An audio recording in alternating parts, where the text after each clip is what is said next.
Rock and roll is here to stay. Not just a statement about a way of life, but an awesome song from a band called Girish and the Chronicles, who recently brought their infectious form of hard rock to Melbourne, Australia.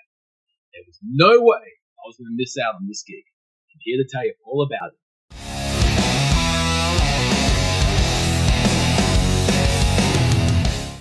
Dave, I am not overly familiar with Girish and the Chronicles, so why don't you tell me all about them and what makes this band stand out? Oh, I am certainly happy to talk about this band. Back in 2020, when the world was all isolated and locked down, this band came along out of nowhere, like literally out of nowhere. They had a song called Rock and Roll is Here to Stay. And the single was like very 80s inspired, like Guns N' Roses, Aerosmith, Motley Crue, Skid Row, all that stuff. But it had all that music, and a lot of bands were doing that. And what made this band really stand out was the vocals. This dude just had a massive powerhouse voice, and he just belted it out. It was also infectious, it was catchy, it had some passion to the lyrics, and musically, it had a little bit more than all these other like new rock bands. Being from India, they put a couple of poly rhythms in there, so it makes it a bit aggressive, which also tapped into my love for folk metal, like Dream Theater. So it's just like two types of music all into one. The songs were catchy, they had the anthemic choruses, thought-provoking lyrics, killer guitar solos. Like, these guys are really good. I wonder if I'll ever get to see them. So it just ticked all the right buttons. And of course, a couple of months ago, they announced they're coming. Hell yeah, I've got to see these guys. Rock and roll,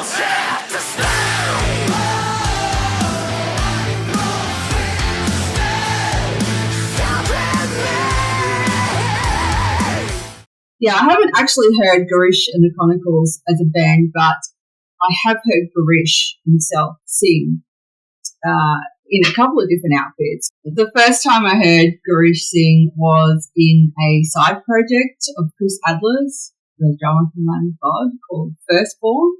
And I thought, who is this guy singing? He is amazing. And that's where I first heard about Girish and the Chronicles, but never got to them because I loved what I was hearing in Firstborn musically.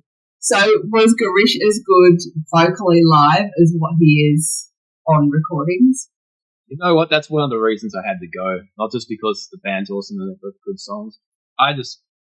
It's not the whole prove it to me attitude. I just wanted to know, are you as good as you sing? Hell yeah. Hell yeah, he is. He is. The vocals are just what you hear on the album is what he does in real life up on stage. That's cool that they sounded good live. Was there a support band on the night? There was indeed a support band. Local boys from Melbourne, Shotgun Mistress, who, much like me, like a drink. I have seen these guys before a few years ago. I know the band. It's good to catch up with them. But sticking to what they do on stage, oh my God, they were an excellent pick to support Girish and the Chronicles. If you're unfamiliar with Shotgun Mistress, they capture that 80s LA strip sound perfectly. So, like me, if you like Skid Row, Guns N' Roses, all that, you'll really enjoy this band.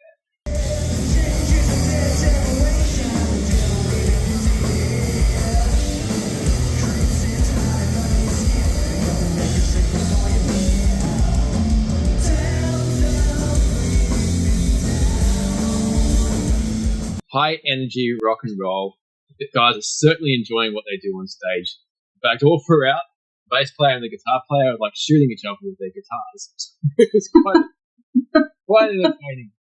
But they have some absolutely killer songs, high energy, a couple of ballads. The singer really knows how to engage with the audience, gets the fist pumping and gets everyone to sing along. And he'll jump down into the barrier, the photographers are, and go up front to the audience.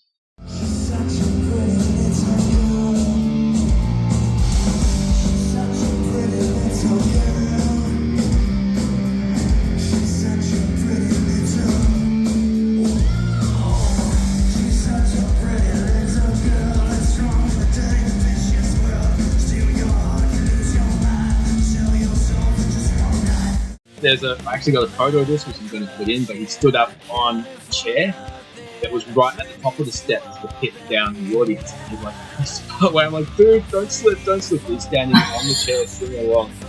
So, they debuted a new song called Tick Your Box, which I found quite amusing. I'm like, oh, yeah. So they're recording their third album starting this week. So I'm definitely keen to hear more from Shotgun Mistress. And if you haven't heard them, check them out. They're fucking awesome.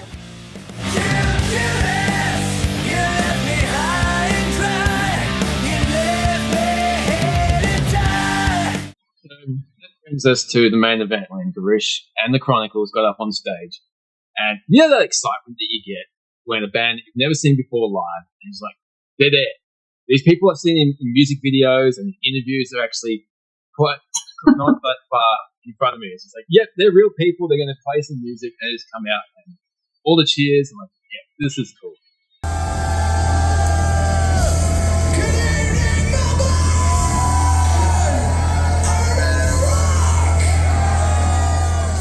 Like, okay, let's get into it. So songs are starting and singing, they're playing. Guitarist is just playing the riffs, playing the solos. The guitar tone's awesome. Bass player's having fun with it. Drums are kicking in. Girish belts out the first line and it's like, yes, yes, this is the band that I like. I finally get to see them live. So outstanding musicianship, great songs. And I can't remember which song it was, but Girish, the singer, goes over and leans over the guitar player. And he plays the start of the solo, and then the guitarist plays the second half. So you got all the showboat that you want in a band like this. They did an interesting set list. There was 5 songs from their 2 most recent albums, 2 songs from their debut album, and a couple of covers.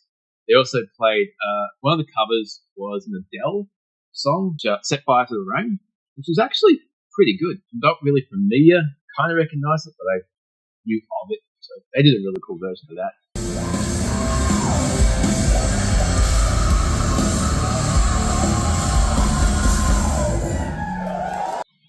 As expected with a band like this, they got the big anthemic songs. So Rock and Roll Is Here to Stay and House of the Heroes. You got the fist pumping from the audience, gang vocals that we all sing along with. It was really nice when they introduced House of the Heroes, which is obviously about the bands that come before. And it's awesome when a band is respectful and just like, these are the bands we grew up with. We're all part of it. We're also here for the same thing. And they have a song dedicated to those icons, a tribute. So the whole audience singing House of the Heroes was just a very cool moment.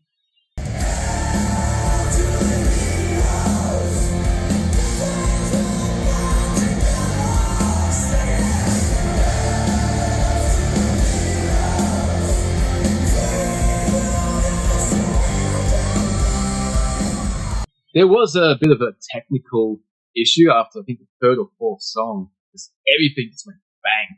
And it was like looking at each other like, what the hell just happened? They're like still like, oh. Yeah.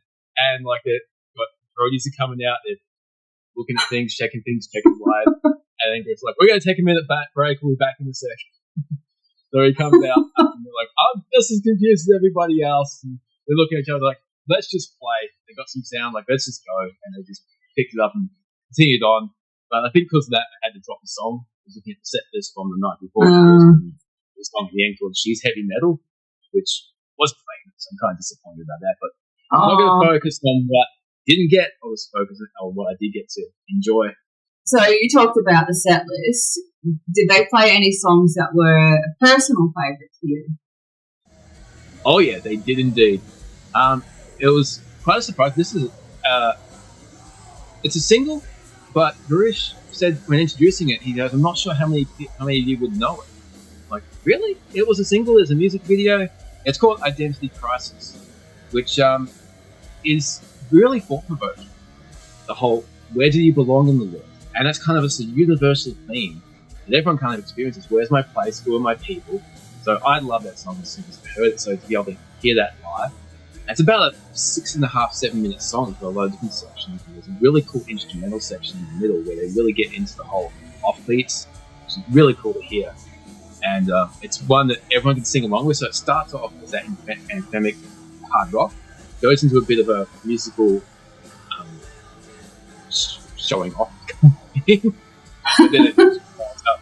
But it's a really, really cool song. I was so stoked to hear it. So it's definitely Definitely a highlight of my identity crisis. Nice.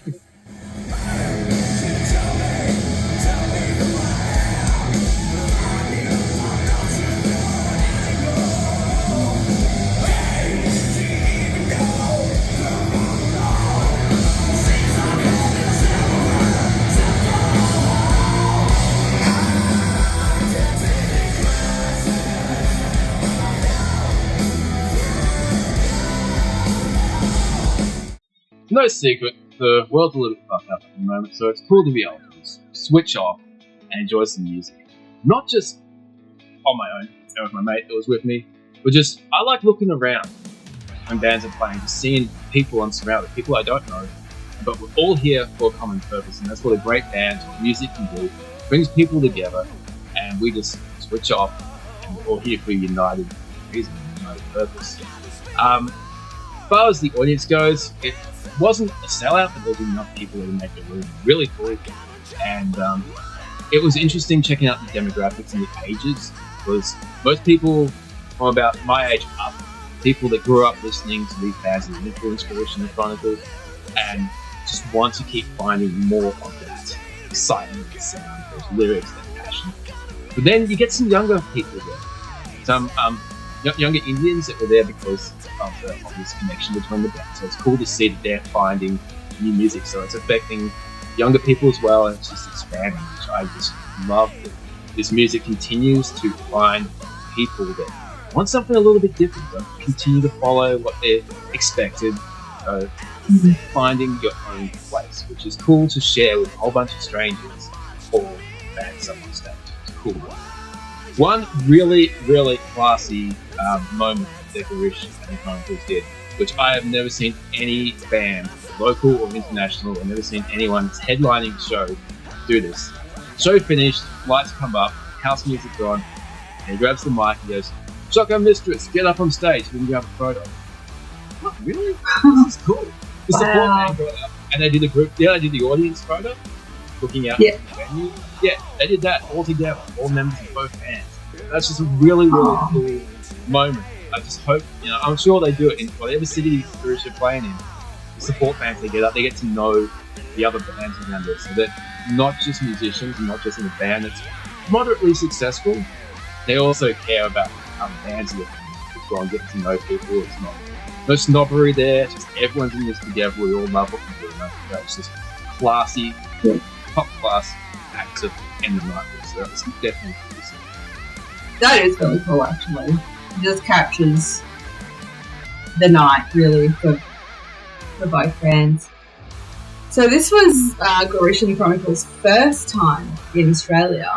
Would you go and see them again if they came back? Absolutely, I would. And I would be grabbing and dragging along as many willing and unwilling people as well, so that they can win this awesome band title.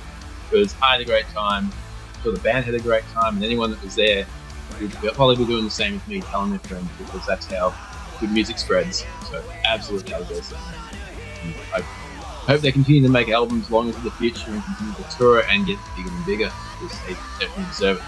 There's good bands out there. Nice. I'll have to check them out on the back of everything you've said. That was so cool hearing about your experience seeing Girishandthechronicles, Dave. I kind of wish I had come up to Melbourne and seen them with you, but hopefully next time I'll be able to do that. Yeah, absolutely, because I know you would love this band based on what I know based on your taste, so yeah, you'll have a great time. So I'm sure they'll be back. That brings us to the end of the video. Please like, share, subscribe, all of those things. It would be greatly appreciated. Until next time, we will see you in the darkness. Hail to the heroes!